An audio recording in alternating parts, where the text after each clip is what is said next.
ہمارے درینہ دوست اور بہت بااعتماد دوست چین نے ہماری بھرپور مدد کی، فائنینشیل سپورٹ دی ہمیں، اور یہ پچھلے 2-3 ماہ میں چینی حکومت کی سپورٹ جو ہے وہ انتہائی مددگار ثابت ہوئی.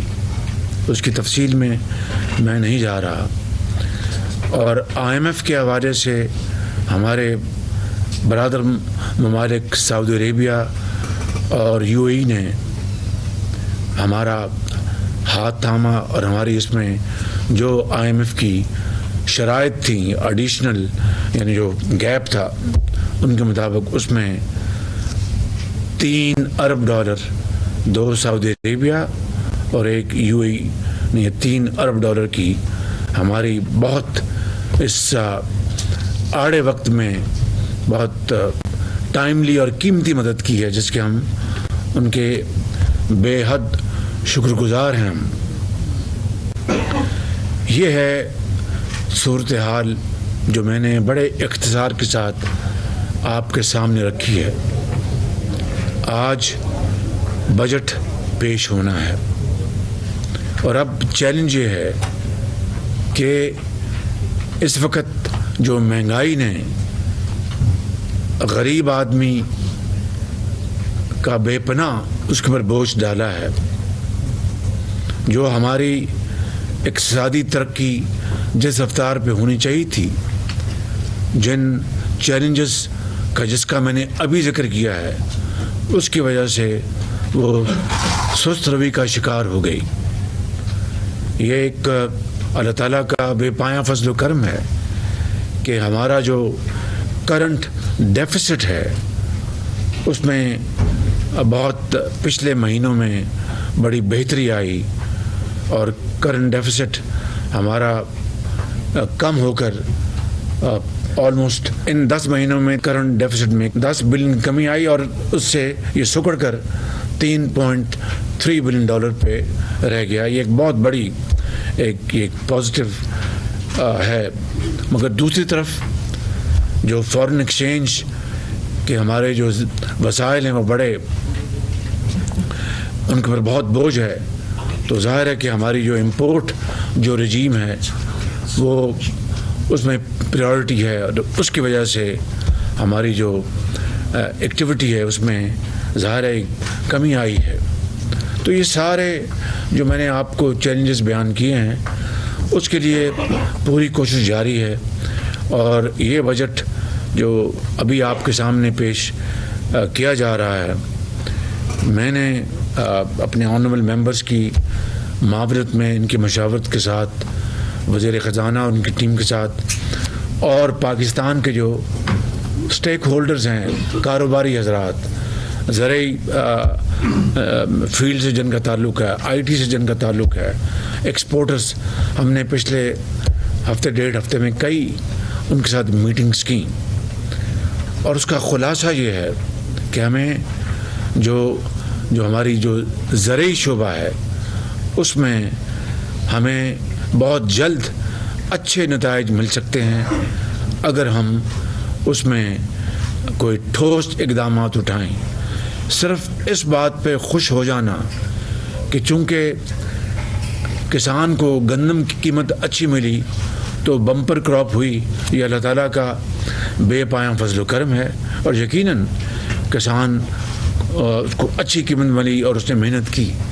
لیکن کیا ہم 75 سالوں میں ان ممالک کے مقابلے میں جن کی ان مداد میں ییلڈ دگنی ہو چکی ہے، دگنی سے بھی بڑھ چکی ہے، کیا ہم اس میں کوئی پیش رفت کی؟ تو میرا جواب ہے کوئی خاطر خواہ پیش رفت نہیں کی. چاہے وہ گندم ہے، چاہے وہ گنا ہے، چاہے وہ کپاس ہے، اور درجہ بدرجہ جو دوسری ہماری، اور پھر ہماری جو scientific research and so on so forth.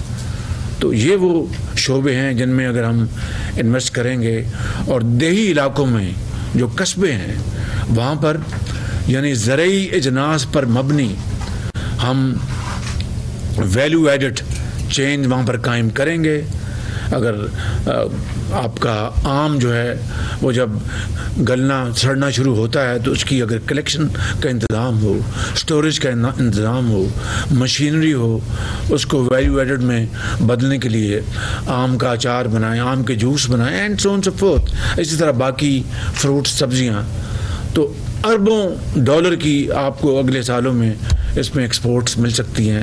اور دیہی علاقوں میں وہاں خوشحالی آئے گی. وہاں پر آج نوجوان جو FA BA کر گیا ہے، اب وہ فصل اپنا کی بجائی اور کاٹنے میں اس کا کوئی انٹرسٹ نہیں ہے، وہ شہر آنا چاہتا ہے. اس کو اگر ہم اپرچونیٹیز وہاں مہیا کریں گے، وہاں پر یہ وسائل دیں گے تو وہاں پر رہے گا، اپنے گھر کی خدمت کرے گا، ماں باپ کی بزنس چلائے گا، اور شہر میں جو مائیگریشن ہے اس میں بھی خاطر خواہ کمی آئے گی. میں تفصیل میں نہیں جا رہا، اس کے اوپر ہم نے بڑا کام کیا ہے، وہ فائنانس منسٹر آپ کو بتائیں گے. اسی طریقے سے IT کے شعبوں میں، ایکسپورٹس میں، اس میں ہمارے منسٹر آف کامرس ہیں، منسٹر IT ہیں، اور دوسرے منسٹر فائنانس اینڈ دوسرے جو ہمارے منسٹرز ہیں، انہوں نے سب نے بڑی اس میں معاونت کی ہے. پھر اگلی بات اور جو آخری بات میں جو بطور ابتدائی کرنا چاہتا ہوں یہ ہے، وہ جس سے کہ ہم اکانومی کو آگے بڑھائیں گے.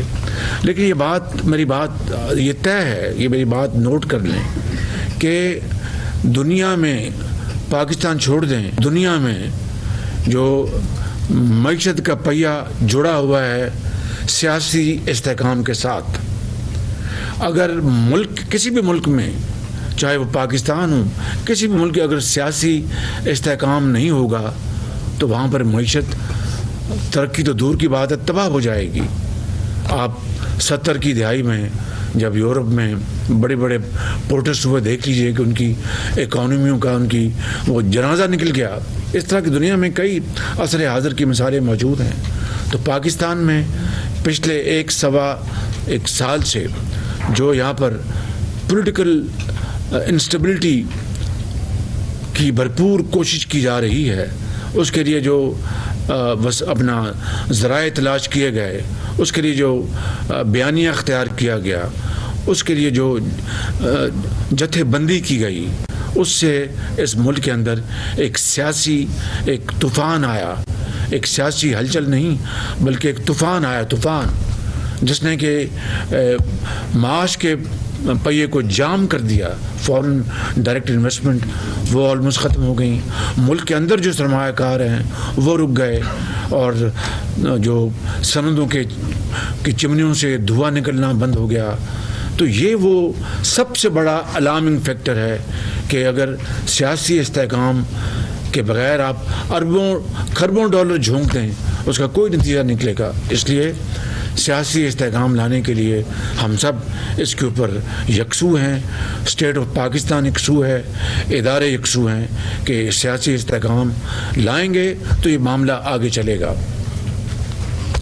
آخری بات یہ عرض کرنا چاہتا ہوں کہ غریب آدمی، جس طرح میں نے شروع میں نے کہا کہ وہ بیچارہ پس گیا ہے، اس کی تنخواہ اگر اس میں خاطر خواہ اضافہ نہ کیا گیا تو میں سمجھتا ہوں کہ جتنے بھی مشکل اور نامساعد حالات ہیں، یہ ہماری بہت بڑی ذمہ داری ہے کہ ہمیں کم از کم اس کی تنخواہ میں اتنا اضافہ کریں جس سے کہ وہ اپنے بال بچوں کا جو پیٹ جو ہے وہ ان کو پال لے اور ان کی جو بنیادی ضروریات کو وہ پورا کر لے. اسی طرح پینشنرز ہیں، ان کی پینشن میں وہ ریٹائرڈ لوگ اس انفلیشن سے ان کی پینشنیں آدھی سے بھی کم ہو گئیں، ان کی تنخواہیں آدھی سے بھی کم ہو گئیں. تو اس لیے پینشنرز کا ہمیں خیال کرنا ہے. یہ وہ دو ایشوز ہیں جو آج آپ کے سامنے پیش ہوں گے. آپ نے رائے دینی ہے اور اس کے مطابق پر انشاءاللہ ہم آگے چلیں گے.